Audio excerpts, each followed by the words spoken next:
Now, I want to transition a little bit. One of the things I remember about your keynote is that you are a master storyteller.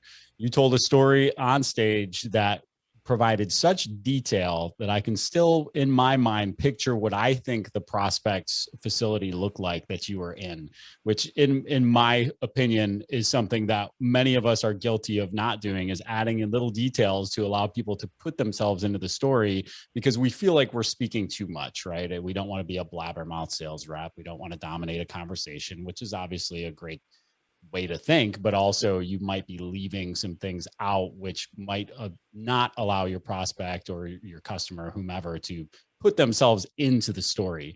Talk to me a little bit about your philosophy at how storytelling helps sales, how you integrate it into your process, and what the value is for you.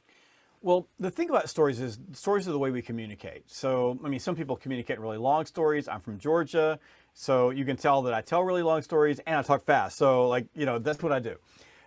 And some people, talk in short stories. But stories are the way that human beings communicate. And the reason that we tell stories to other people is so that we can be understood.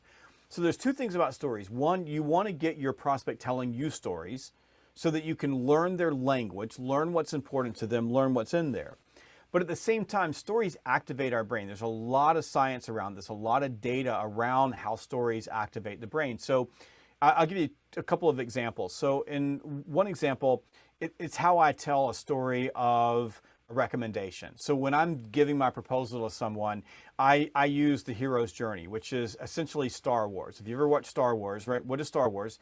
Luke is in an untenable position on Tatooine, I think is the name of the planet, and he meets old Ben Kenobi, right? So Ben Kenobi, an old Jedi, he mentors him and says, "Listen, you can do better than this."